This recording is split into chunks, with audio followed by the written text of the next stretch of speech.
ఇప్పుడు Keshava role, Keshava can be హైపర్గా ఉండొచ్చు, యాక్టింగ్లో లౌడ్ యాక్టింగ్ ఉండొచ్చు, స్కోప్ ఉంది.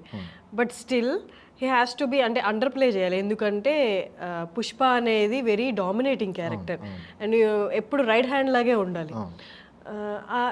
అంటే అండర్ ప్లే చేస్తూనే you can be little loud. ఎందుకంటే మీది బేసిక్గా ఊరు కాబట్టి ఊరు వాళ్ళకి ఊరు క్యారెక్టర్స్కి మరి అంత అమాయకత్వం ఉండదు, కొంచెం లౌడ్ వాయిస్తూనే ఉంటుంది. బట్ స్టిల్ మీరు ఎంత ప్లే చేయాలో ఎగ్జాక్ట్గా క్యాలిక్యులేటెడ్గా ప్లే చేశారు. అండ్ ఇంకొకటి సత్తిగాడి 2 ఎకరాల పొలం ఆ సినిమాలో స్టార్టింగ్లో ఒక సీన్ ఉంటుంది, ట్రక్ అమ్మేస్తున్నాను నేను రాను అని చెప్పడానికి. అన్ని మాట్లాడుతున్నాను చేస్తున్నాను, ఆ వీడియోలు చేసుకో మళ్ళీ డబ్బులు వస్తాయి అని అన్నప్పుడు మీరు ఆయన చూసి చాలామంది కెమెరా ఫేవర్గానే చెప్పాలి, డైలాగ్ అంటే జస్ట్ కెమెరా చూసే చెప్పాలి, కెమెరా కళ్ళు పెట్టి మీరు అది కెమెరా చూడలే అక్కడ. దాని తల దించుకొని ట్రక్ ఆన్ చేస్తూ వద్దు రాను ఇంకా ట్రక్ అమ్మేస్తున్నా అంటారు. అంటే హౌ డిడ్ యూ క్యాలిక్యులేట్? అంటే కొన్ని డైలాగ్స్ కెమెరాలో చూసి చెప్పాల్సిన అవసరం, చూస్తేనే ఇంకా అది పెద్ద బూత్ అయిపోతుంది, ఇంటెన్స్ కనిపించదు. అండ్ పుష్పాలో కూడా కొన్ని మీరు చెప్పాలనుకున్న పాయింట్ స్ట్రైట్గా చెప్తూనే but still I'm under you, నీ మంచిగా నేను కోరుకుంటున్నాను అన్నట్టు చెప్పారు. ఎట్లా హౌ డిడ్ యూ క్యాలిక్యులేట్ అంత యాక్టింగ్? ఇప్పుడు పుష్ప దగ్గరికి వచ్చేసరికి సార్ నాకు చెప్పింది ఏంటంటే, పుష్ప అనే క్యారెక్టర్ ఇప్పుడు ఎలా రియాక్ట్ అవుతుంది నీకు తెలియదురా, ఆయన రియాక్షన్ కోసం నువ్వు చూడాల్సిన అవసరం లేదు. బట్ వన్ థింగ్ చేస్తున్నప్పుడు ఇప్పుడు ఎగ్జాంపుల్ ఇక్కడ పుష్పలో ప్రీ క్లైమాక్స్ సీక్వెన్స్ ఉంటుంది ఫహద్ ఫాజిల్ గారి దగ్గర, మేము అందరం వెనకాల నుంచి ఉంటాం. సార్ అక్కడ కూర్చొని మనోడు శేఖవత్ సార్ ఇన్సల్ట్ చేస్తూ ఉంటాడు.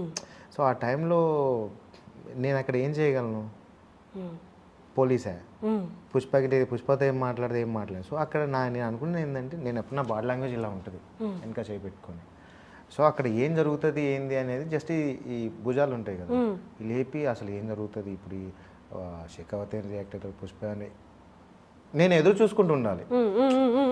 ఇప్పుడు ఈ సీక్వెన్స్ లో ఆయన ఇప్పుడు ఏమవుతుందో అని ఒకటి, ఇవి రెండే అండి. సుకుమార్ సార్ నాకు చాలా బ్రీఫ్గా చెప్పింది. సో సినిమా అంతా నీ ఎక్స్ప్రెషన్ మీదనే ఉంటుందిరా, పుష్పరాజ్ ఎంతవరకు వెళ్తున్నాడు ఎలా వెళ్తున్నాడు అనేది నీకు చాలా దగ్గరగా తెలుస్తుంది.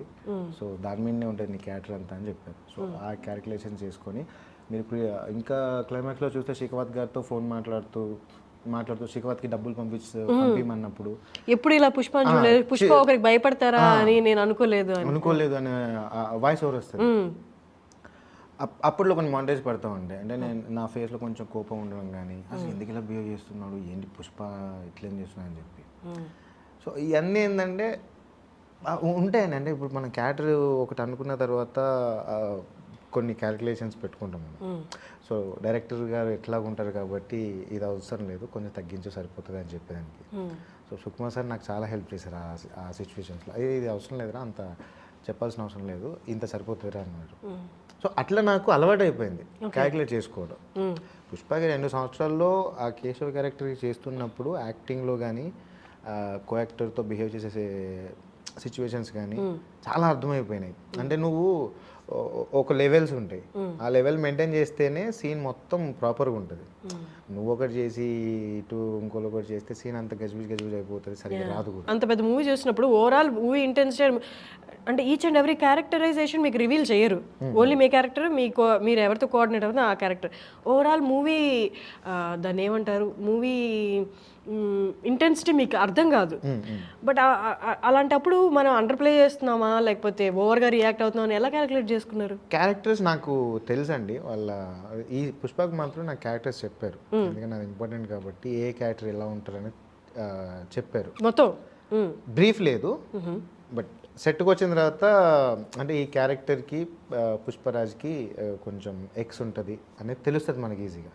సో పుష్పరాజ్ శ్రీవాలిని కలిసినప్పుడు అదొక కాంబినేషన్, కామెడీ కాంబినేషన్, కొంచెం నార్మల్గా ఉండే సీక్వెన్స్. సో ఇవి 2 డిఫరెన్సెస్ అనుకోండి.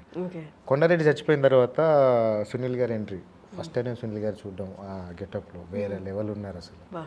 సో అక్కడ చచ్చిపోయింది, అక్కడ కొండారెడ్డి ఒక్కడే కాదు, మంగళం సీన్ బొమ్మది కూడా చచ్చిపోయి ఉంటాడు, డెడ్ బాడీ కూడా అక్కడే ఉంటుంది కదా.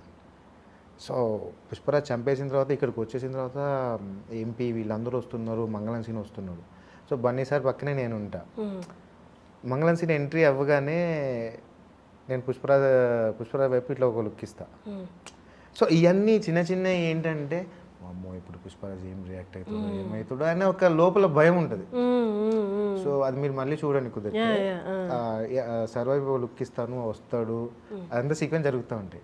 ఎందుకు చెప్పానంటే ఆ చిన్న చిన్న క్యాలిక్యులేషన్స్ అన్నారు కదా, అది చాలా ఇంపాక్ట్ క్రియేట్ చేస్తాయి క్యారెక్టర్కి. అంటే మనం ఇప్పుడు డైలాగ్ చెప్పాము, ఒక ఎక్స్ప్రెషన్ ఇచ్చాము, వెళ్ళిపోయాము అనేది కాకుండా మనకేం లేనప్పుడు కూడా నువ్వు ఎలా రియాక్ట్ అవుతున్నావు అనేది అర్థమైపోతూ ఉంటుంది నీ క్యారెక్టర్కి, నువ్వు ఎంత ఏం చేస్తున్నావు అనేది. అండ్ ఇంకొకటి నేను గమనించాను, మేబీ అది పుష్ప 2లో దాన్ని యూజ్ చేసుకుంటారా లేకపోతే దానికైనా ఇంపార్టెన్స్ ఉందా, సిగ్నిఫికెన్స్ ఉందని అర్థం కాలేదు. కానీ మిమ్మల్ని ఫస్ట్లో చూపించినప్పుడు మీ క్యారెక్టర్ డిస్క్రైబ్ చేస్తున్నప్పుడు, అది ఇంట్రడక్షన్ ఇచ్చినప్పుడు మిమ్మల్ని మొండేలు అని చూపించారు. మేబీ మొండేలు అది ఎక్కడైనా యూజ్ చేశారా లేకపోతే జస్ట్ డిస్క్రైబ్ ఆ క్యారెక్టరైజేషన్కి ఆ మొండేల్కి మేబీ పుష్ప 2లో ఏమైనా ఇంపార్టెన్స్ ఉందేమో దానికి, ఐ డోంట్ నో. ఓకే, మీరు ఎలాగో రివీల్ చేయరు కాబట్టి అది క్యారెక్టర్ వైజ్ అది ఒకటి బాగుంది. ఒకటి అంతేనా?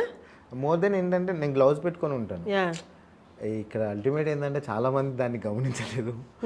ఎందుకంటే నా స్కిన్ టోన్కి నా గ్లౌజ్ కూడా సేమ్ కలర్, గ్లౌజ్ లాగే ఉంది, అది అర్థమవుతుంది.